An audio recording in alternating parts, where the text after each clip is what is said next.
right, so let's talk about teamwork. But first, let's talk about Spotlight, because that's all we want to talk about these days, right? So Spotlight was a great movie. It was also a different movie.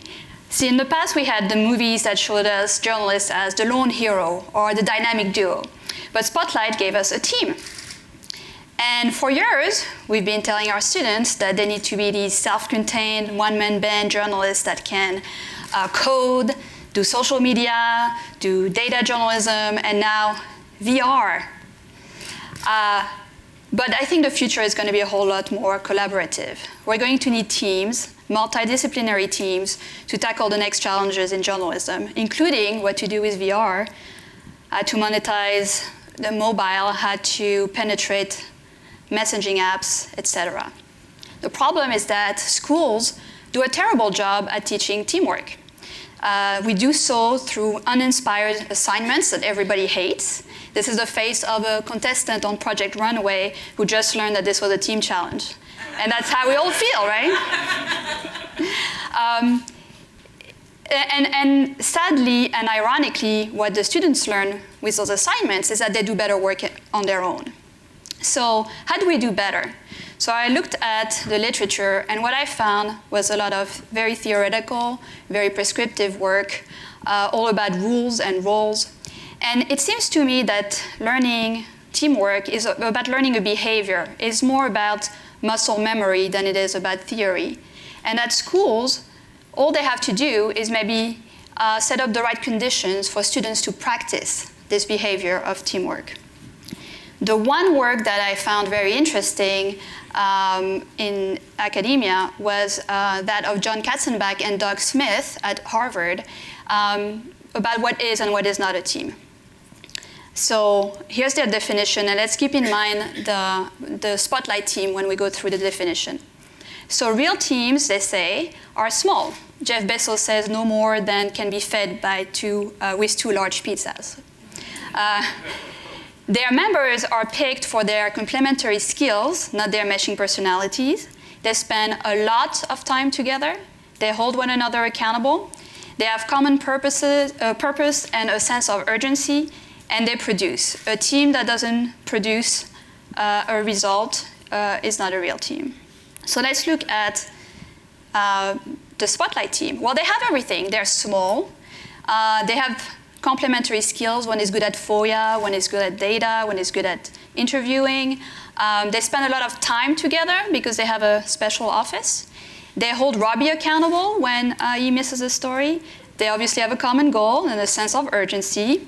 And they produced an amazing investigation that took down an entire institution.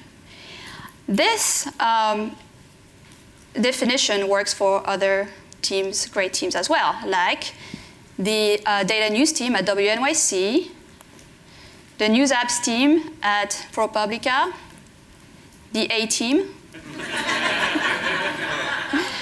So armed with this definition, I decided to step out of academic work and actually talk to people who work in teams and teach teams. And I had a few thoughts that I wanted to run by you about how we can create those conditions in school to practice teamwork. So the first is support the team, not just the work. So this insight comes from John Clark at UNC, who teaches teams of students in a lab setting. And what he says is that the teams actually have two jobs. One is to complete the assignment, and the other is to build the team and strengthen the team. And as instructors, we often support the teams with their assignment, but we forget to support their team building process as well. So I'll talk about that a little bit later.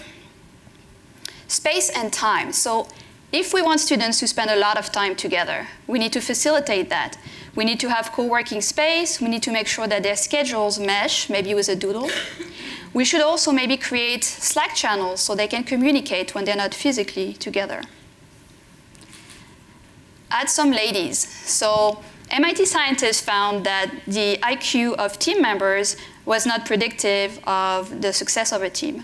What was whether the team members communicated a lot, whether they shared the work equally, and whether they knew how to read emotions. And lo and behold, the teams that did well with that had ladies on them.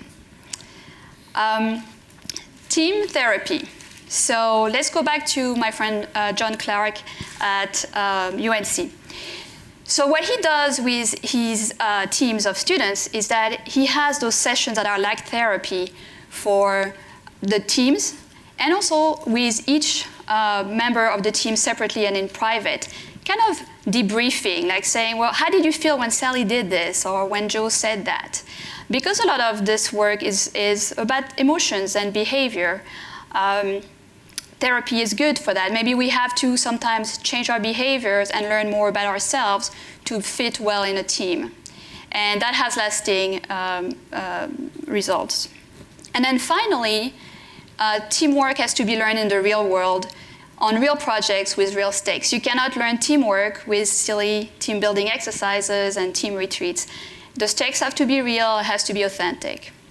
So in a nutshell, support the team, give it space and time, add some ladies, give therapy, and make it real.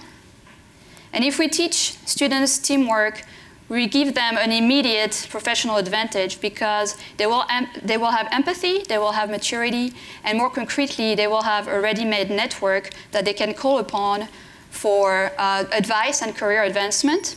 Like when their boss comes to them and says, hey, do you know anyone for this position we have open? They will think of their teammates. And that's how you get jobs. So these were my thoughts, but I know you all have secret tips and techniques about teaching teamwork, and I look forward to hearing about those this weekend. Thank you.